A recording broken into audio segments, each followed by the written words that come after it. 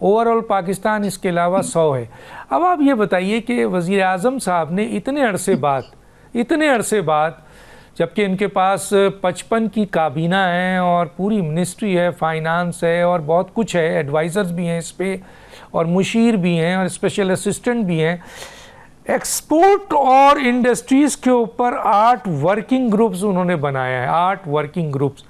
اس کو ہم کیا کہیں سر؟ یہ جو موجودہ حکومت کی جو اقدامات تھے یا ان کی طرز حکمرانی تھی یا ان کی پالیسیز تھی، ان کی ناکامی ہے یا اس کو کیا نام دیں؟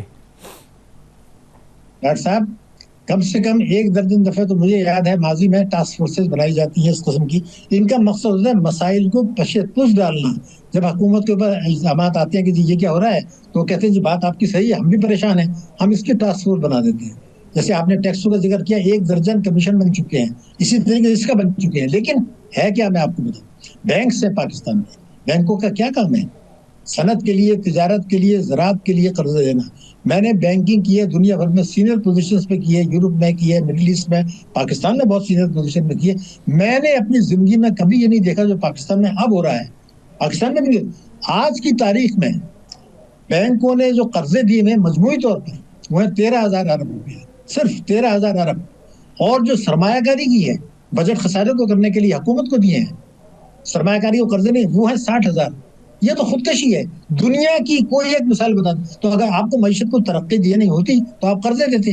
تاجر صنعت کار بھی کہتے ہیں جی کیا صنعت ونعت میں ضرورت کیا ہے، آپ اسٹاک ایکسچینج میں پیسہ لگائیں، پراپرٹی میں لگائیں، یہ ڈالر کر کے باہر بھیج دیں. آپ تو لوگوں کو انکریج کر رہے ہیں. اور اگر کسی کے پاس پیسہ ہے اور وہ بینک میں ڈپازٹ رکھ دیتا ہے، اس پہ 45% ٹیکس لگا دیا منافع کے اوپر. بھائی خدا کے غضب سے ڈرو، پھر وہ ڈالر بنا کے باہر تو بھیج دے گا. تو یہ جو پالیسی ساری ہے جو آپ کا عام نکتہ ہے، اور میں دوبارہ کہوں گا اس کا تعلق پاکستان کی سلامتی سے.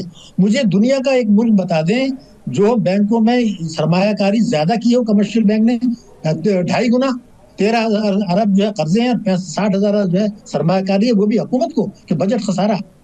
تو یہ تو دنیا میں کہیں ہوتا نہیں ہے، تو ہم کیوں کر رہے ہیں؟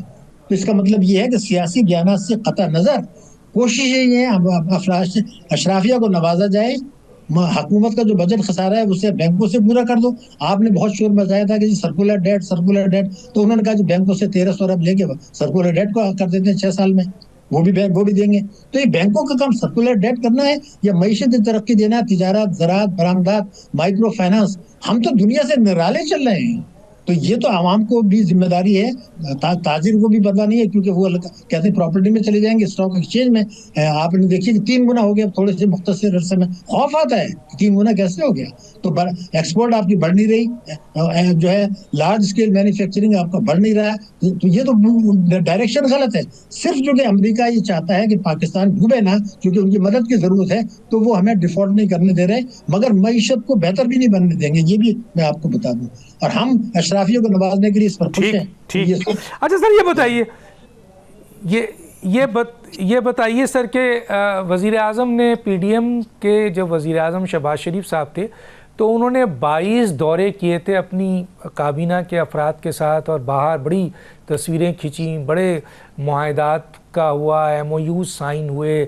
اور اس کے بعد موجودہ حکومت میں 34 دورے کیے اس پوری ٹیم کے ساتھ، جہاں اربوں روپے کا پاکستان کی عوام کا ٹیکس پیسہ ہے، اس کے ساتھ کروڑوں روپے اشتہارات پہ بھی ہے.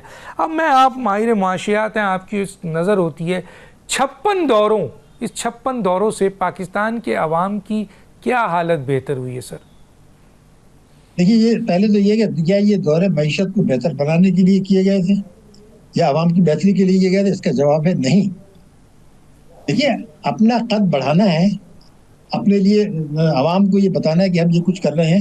بیسیکلی جہاں تک میں آپ کو بتا دوں، میں نے پچھلے 30 برسوں کا ریکارڈ دیکھا ہے، 30 برسوں کا. آپ کی اوسط ایف ڈی آئی پاکستان میں $2 ارب سالانہ ہے، اوسط 30 برسوں میں. تو آپ کا جو ہے، پھر آپ کہتے ہیں جی ایکسپورٹ لیڈ گروتھ، ایکسپورٹ آپ کر نہیں رہے. پھر آپ کہتے ہیں ٹریڈ ناٹ ایڈ، لیکن آپ قرضے مانگ رہے ہیں.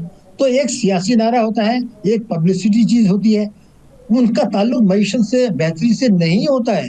میں نے آپ سے عرض کیا، جس لیے عوام میں ایجوکیٹ نہیں کیا گیا. میں ان غریب لوگوں سے یا تنخواہ دار طبقوں سے یہ کہنا چاہتا ہوں کہ بھئی آپ کے اوپر سب سے زیادہ ٹیکس ہے سیلریڈ کلاس کے اوپر.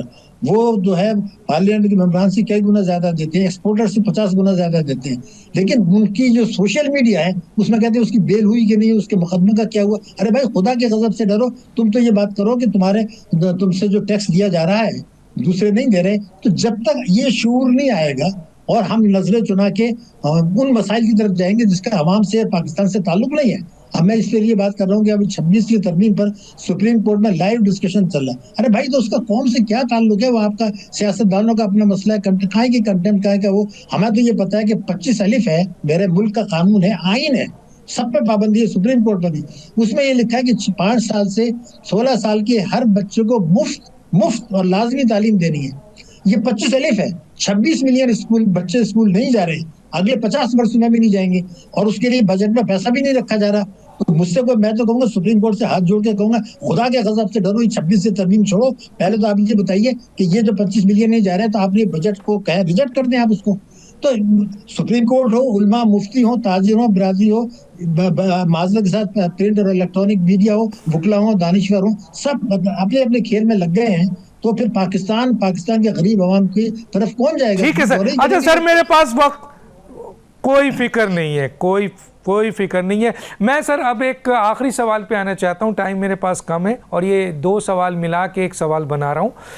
کیا مروجہ اسلامی بینکوں کو اسلامی بینک کہا جا سکتا ہے؟ کیا یہ شرعی مقاصد پورے کر رہے ہیں؟ ایک اور اسی میں ایڈ کرتا ہوں سر, یہ جو 26ویں آئینی ترمیم کے تحت آئین کے شق 38F میں کہا گیا ہے کہ 2027 تک معیشت سے سود کا خاتمہ کر دیا جائے گا, کیا یہ ممکن ہے؟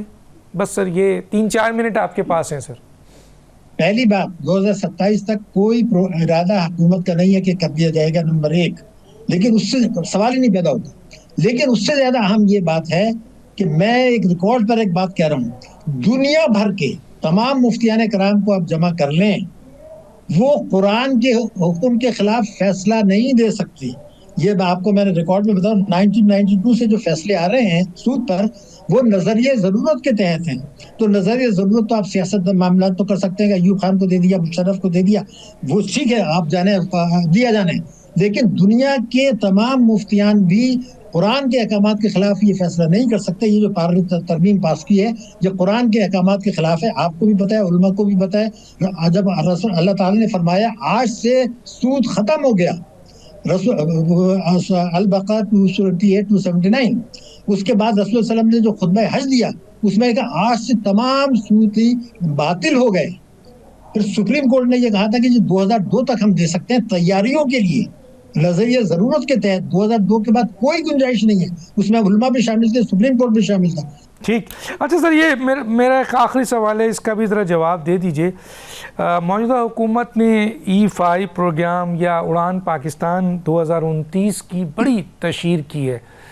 اب تک ہم کہاں کھڑے ہیں سر اس کے اوپر؟ بس آپ کے پاس 1-1.5 منٹ ہے سر. دیکھیے, اڑان پاکستان پروگرام یہ اسی طرح کا پروگرام ہے جس طرح کے ماضی میں وہ 2030 تک کا بنا تھا, دوسرے بنے تھے. اس کے تحت تو ہمیں 20 بڑی معیشت دنیا کی بن جانی تھی. $150 ارب کا ہمارا ایکسپورٹ ہو جانا تھا, جو کہ $32 ارب کا ہے.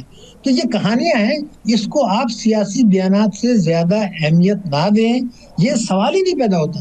کیونکہ جب وہ وقت آئے گا تو ہم حکومت میں نہیں ہوں گے, جو ہوگا وہ کہے گا جی وہ تو ہمارے ہٹنے سے ہو گیا تھا. اس میں جو اہداف ہیں وہ غیر حقیقت پسندانہ ہیں, آؤٹ آف کوشچن ہے. تو اس لیے میں یہ سمجھتا ہوں گا کہ یہ سیاسی کھیل ہے, اس کو وہیں تک ہم رکھیں. اس لیے ان چیزوں کا معیشت سے کوئی تعلق نہیں ہے, نہ کوئی حقیقت سے تعلق ہے, نہ یہ اہداف حاصل ہوں گے, اور نہ اس کے لیے حکمت عملی بنانے کا کوئی ارادہ ہے. یہ نہیں ہے کہ پاکستان کی پوٹینشیلٹی نہیں ہے, پاکستان کر سکتا ہے, لیکن وہ اقدامات اٹھانے کے لیے ان کے اپنے پارٹی کے ممبران جو ہیں وہ کہیں گے یہ نہیں ہو سکتا. ہم نے اس لیے تو نہیں الیکشن میں دھاندلی کرا کے آئے تھے کہ یہ سب کرنے میں نہیں ہوگا. نہ آپ ٹیکس لگائیں گے, نہ یہ ایکسپورٹ پورا کریں گے, یہی کھیل چلتا رہے گا. اب تو دہشت گردی کی جنگ کا بھی ایک بہانہ مل گیا, پھر سیلاب کا بہانہ مل گیا, اور کہیں گے جی ہم تو بدل لے رہے ہیں, تو فلانا کر رہے ہیں. یہ تو کھیل ہے. تو میں اس کو کوئی اہمیت دینے کے لیے تیار نہیں ہوں. میں تو جو اپنے اہداف رکھے تھے, اس میں ایک رپورٹ تھی دنیا کی کہ اگر 2008 میں کہ اگر پاکستان 8% سالانہ سے ترقی نہیں کرتا تو یہ 2050 تک بھی نہیں پہنچے گا ان ممالک تک. تو آپ تو 8 کے آپ تو 2.5% پہ کر رہے ہیں. تو تو یہ سب کہنے کی باتیں کہانیاں ہیں، اور خوف آتا ہے اس لیے کہ اب دنیا واہ۔ بدل رہی ہے، دنیا میں نئی صف بندیاں ہو رہی ہیں، ٹھیک۔ اگر ہم نہیں سدھرے تو ہمارے لیے خطرہ ہے جناب۔ بہت شکریہ ڈاکٹر شاہد حسن صاحب، وقت ختم ہوا ہے، ڈاکٹر دانش کو اجازت دیجیے، اللہ حافظ۔